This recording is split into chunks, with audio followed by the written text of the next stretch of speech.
अस्सलामुअलैकुम। मेरा नाम है उज़ैर ज़फ़र और आज हम क्लास 8 साइंस चैप्टर नंबर 2 उसका लास्ट टॉपिक करने जा रहे हैं। टॉपिक नंबर 4 है actions controlled by nervous system. हमारा जो टॉपिक था, हमारा ये जो चैप्टर था, चैप्टर नंबर 2 क्लास 8 की साइंस का, वो था नर्वस सिस्टम। ऐसा सिस्टम जो हमारी बॉडी के अंदर होने वाले तमाम कामों को कंट्रोल कर रहा होता है, उसे हम कहते हैं नर्वस सिस्टम। कंट्रोल जो कर रहा होता है उस सिस्टम को हम कहते हैं नर्वस सिस्टम। नर्वस सिस्टम के हमने 2 पार्ट्स देखे थे, central nervous system, peripheral nervous system. Central nervous system के अंदर हमने देखा 2 पार्ट इसके आगे मज़ीद होते हैं, ब्रेन एंड स्पाइनल कॉर्ड। और पेरिफेरल नर्वस सिस्टम के अंदर हमने देखा था कि नर्व्स का जाल बिछा हुआ होता है हमारी पूरी बॉडी के अंदर, जिनमें के अंदर क्रेनियल नर्व्स के 12 पेयर्स होते हैं और स्पाइनल नर्व्स के 31 पेयर्स होते हैं। ठीक है, तो उसके बाद स्टिमुलाई देखा था हमने, रिसेप्टर, इफेक्टर वगैरह, पेरिफेरल सिस्टम वर्क कैसे करता है। तो लास्ट पे टॉपिक हमारा है आज का actions controlled by nervous system. हमारा नर्वस सिस्टम जो है वो कौन कौन से कामों को कंट्रोल कर रहा होता है। तो सबसे पहला काम, इसकी 2 टाइप्स हैं हमारे एक्शंस की, वॉलंटरी एक्शंस, इनवॉलंटरी एक्शंस। बहुत ही आसान टॉपिक है आज का, थोड़ी सी तवज्जो दरकार है आपकी। टॉपिक है वॉलंटरी एक्शन। अब वॉलंटरी एक्शन की डेफिनेशन क्या है और involuntary, body actions which are performed, body के वो काम, हमारे जिस्म के वो काम, विच आर परफॉर्म्ड जो कि किए जाते हैं, अंडर कॉन्शियस कंट्रोल, वो हमारे जिस्म के काम जो हम अपने होशो हवास में बैठ के करते हैं या अपने होशो हवास में रहकर जितने भी हम काम करते हैं, उन तमाम कामों को हम कहते हैं voluntary actions. Mean after thinking, वो कोई भी काम जो हम करते हैं सोचने के बाद, उस काम को हम कहते हैं वॉलंटरी एक्शंस। वॉलंटियर, चाहने वाला कहते हैं, मीन के चाह कर किसी चीज़ को हम चाहेंगे तो करेंगे, नहीं चाहेंगे तो नहीं करेंगे, उसे हम कहते हैं वॉलंटरी एक्शंस। फॉर एग्ज़ाम्पल है स्पीकिंग, बोलना। अब हमारी मर्ज़ी की बात है हम बोलें या ना बोलें। ईटिंग, खाना खाना, हमारी मर्ज़ी की बात है हम खाना खाएं या ना खाएं, वॉलंटरी एक्शन है, हम सोचेंगे उसके बाद ही खाएंगे। रीडिंग है, हमने कोई भी चीज़ पढ़नी है, हमारा दिल करेगा तो हम पढ़ लेंगे, वरना पढ़ने की ज़रूरत नहीं है। क्लैपिंग, तालियां बजाना, तो ये भी क्या आता है, वॉलंटरी एक्शन के अंदर आता है। अगर हम चाहेंगे तो ये काम करेंगे, अगर हम नहीं चाहेंगे तो हम नहीं करेंगे काम, वॉलंटरी एक्शंस। इनवॉलंटरी एक्शंस क्या होते हैं, body actions which are performed without thinking process, हमारे जिस्म के वो काम जो हम सोचे समझे बगैर कर रहे होते हैं या जिसके अंदर हमारी सोच इन्वॉल्व नहीं होती, जिसके अंदर हम होश व हवास में हूँ या ना हूँ वो काम होता रहता है, जिसके अंदर हमें होश व हवास में होने की ज़रूरत नहीं होती, उन तमाम कामों को हम कहते हैं इनवॉलंटरी एक्शन। एग्ज़ाम्पल को देखेंगे समझ आ जाएगी।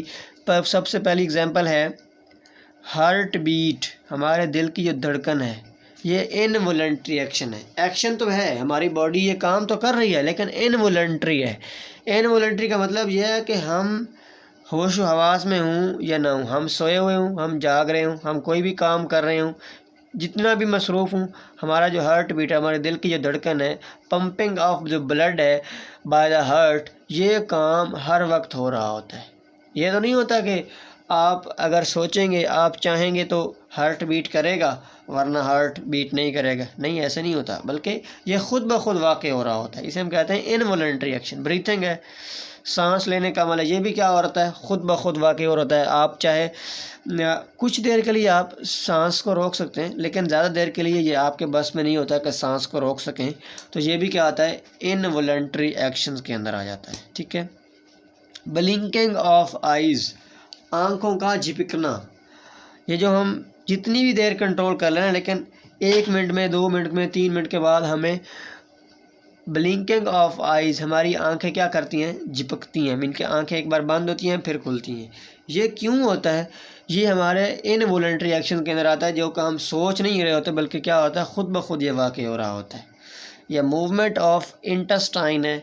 हमारी जिस्म के अंदर जो छोटी आंत और बड़ी आंत होती है, वो जब मोशन कर रही होती हैं, मूव कर रही होती हैं, तो वो मूव करना भी क्या होता है, इनवॉलंटरी एक्शन होता है। हमारी सोच विचार के बगैर वो काम हो रहा होता है, उसे हम कहते हैं इनवॉलंटरी एक्शन। तो ऐसे काम जो हम सोच समझ के करते हैं उन्हें हम कहते हैं वॉलंटरी एक्शंस, और ऐसे काम जो हम सोचे समझे बगैर या जिसके अंदर हमारी सोच इन्वॉल्व नहीं होती उन्हें हम कहते हैं इनवॉलंटरी एक्शंस। बहुत ही इम्पोर्टेंट शॉर्ट क्वेश्चन है, ये आपने याद करना है। और नेक्स्ट क्वेश्चन आता है reflex action. What is reflex action? Reflex action क्या होता है? एक्शन तो कहते हैं काम को, रिफ्लेक्स किसे कहते हैं? इसकी डेफिनेशन है the immediate and involuntary response.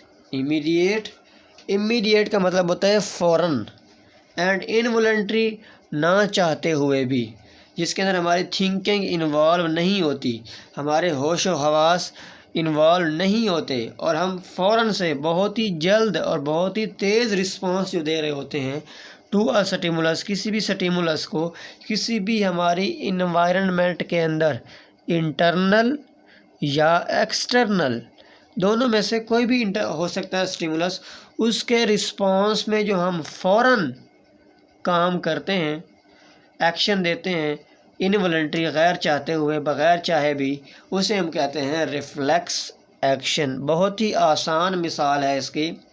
हमारा हाथ किसी गर्म चीज़ के साथ जाकर टच होता है, जैसे ही हमारा हाथ गर्म चीज़ के साथ टच होता है हम फ़ौरन ही हाथ पीछे हटा लेते हैं। फ़ौरन हाथ पीछे कैसे हटाते हैं? इस एक्शन को हम कहते हैं रिफ्लेक्स एक्शन। अब ये क्योंकि रिस्पांस क्या होता है, इमीडिएट हो रहा होता है, बिल्कुल तेज़ी के साथ हो रहा होता है। अब ऐसा कभी नहीं हुआ कि हमारा हाथ गर्म चीज़ के साथ लगे, ऐसे हमारा हाथ गर्म चीज़ के साथ लगा है, हम वहाँ पर ले के हाथ बैठे रहे, पहले हम सोचें यार मैं हाथ पीछे हटाऊं या ना हटाऊं, फिर उसके बाद जाके हटाएं, ऐसे कभी भी नहीं होता। जैसे ही हमारा हाथ टच होगा गर्म चीज़ होगी, हम फ़ौरन हाथ हटा लेंगे। ये होता है इमीडिएट रिस्पांस, ठीक है। हमारा हाथ किसी नुकीली चीज़ के साथ जाकर लगता है, कील के साथ जाकर लगता है, किसी चीज़ के साथ, हम क्या करते हैं, फ़ौरन अपना हाथ पीछे हटा लेते हैं। इसे हम कहते हैं इमीडिएट रिस्पांस। एंड इनवॉलंटरी, अब इसके अंदर चाहना ना चाहना इन्वॉल्व ही नहीं होता, हमारी थिंकिंग इन्वॉल्व नहीं होती, बल्कि क्या होता है, ये खुद ब खुद काम हो रहा होता है। इसे हम कहते हैं reflex action. The immediate and involuntary response to a stimulus is called reflex action. तो रिफ्लेक्स एक्शन के बाद आता है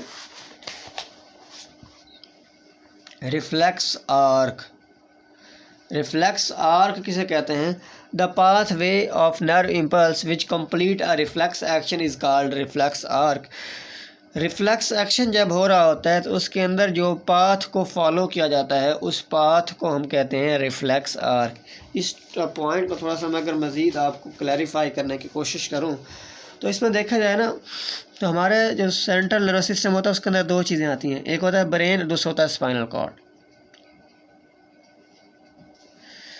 स्पाइनल कॉर्ड, हमारे जितने भी रिफ्लेक्स एक्शन होते हैं ना, उन रिफ्लेक्स एक्शंस को कंट्रोल कर रहा होता है हमारा स्पाइनल कॉर्ड। कौन कंट्रोल कर रहा होता है? स्पाइनल कॉर्ड कंट्रोल करता है। उसका ब्रेन के साथ कोई लिंक नहीं होता, ब्रेन को बाद में जाके पता चलता है, हमारा स्पाइनल कॉर्ड पहले अपना काम कर चुका होता है। अब स्पाइनल कॉर्ड काम कैसे करता है? अब मिसाल के तौर पर, क्योंकि हमारी पूरी बॉडी के अंदर नर्व्स का जाल बिछा हुआ है, वो नर्व्स हमारे ब्रेन के साथ भी कनेक्टेड हैं और नर्व्स हमारे स्पाइनल कॉर्ड के साथ भी कनेक्टेड हैं। अब फॉर एग्जांपल हमारा हाथ किसी गर्म चीज़ के साथ जाके लगता है, तो जैसे ही हाथ हमारा गर्म चीज़ के साथ जाके लगता है तो वहाँ से पैगाम डायरेक्ट आता है स्पाइनल कॉर्ड की तरफ। किसकी तरफ आता है? स्पाइनल कॉर्ड की तरफ पैगाम आता है, और स्पाइनल कॉर्ड फ़ौरन से क्या करता है, रिस्पॉन्स देता है मोटर न्यूरॉन के ज़रिए, और मोटर न्यूरॉन क्या करते हैं, हमारे हाथ को पीछे हटा लेते हैं। मसल्स क्या होते हैं, वहाँ पर अपना एक्शन परफॉर्म करते हैं और हमारा हाथ क्या आ जाता है, पीछे खींचा चला आता है। इसके दौरान हमने क्या किया, सबसे पहले आया स्टिमुलस, स्टिमुलस के बाद आया रिसेप्टर उसको चेक किया गया। उसके बाद आया स्पाइनल कॉर्ड, स्पाइनल कॉर्ड के बाद आया मोटर न्यूरॉन, मोटर न्यूरॉन के बाद आ गया इफेक्टर। ये जो पाथ है, सबसे पहले स्टिमुलस, फिर रिसेप्टर, फिर स्पाइनल कॉर्ड, फिर मोटर न्यूरॉन, फिर आगे इफेक्टर। ये वाला जो पाथ है, इस पाथ को हम कहते हैं रिफ्लेक्स आर्क। क्या कहते हैं? रिफ्लेक्स आर्क कहते हैं। रिफ्लेक्स एक्शन जब भी कोई हो रहा होता है उस वक्त जो पाथ फॉलो किया जाता है उस पाथ को हम कहते हैं रिफ्लेक्स आर्क। अब मैंने वर्किंग मॉडल बनाया, थोड़ा सा नीचे उसको अंडरस्टैंड कर लें। वर्किंग मॉडल क्या है? हॉट ऑब्जेक्ट, आग जल रही है, हैंड, हाथ हमारा इसके साथ लग जाता है। जैसे ही हाथ लगता है तो क्या होता है, यहाँ से सेंसरी न्यूरॉन पैगाम लेके आते हैं स्पाइनल कॉर्ड की तरफ। स्पाइनल कॉर्ड के अंदर होते हैं इंटर न्यूरॉन। वो इंटर न्यूरॉन इस पैगाम को देखते हैं। इसको देखने के बाद, चेक करने के बाद क्या करते हैं, पैगाम भेजते हैं आगे मसल्स को मोटर न्यूरॉन के ज़रिए। और वो पैगाम क्या भेजते हैं, पैगाम भेजा जाता है मोटर न्यूरॉन के ज़रिए मसल्स को कि हाथ को क्या कटा लें, पीछे हटा लें, बाजू को क्या करवा लें, पीछे हटा लें। ये होता है हॉट ऑब्जेक्ट जब हमारे हाथ के साथ टच होता है।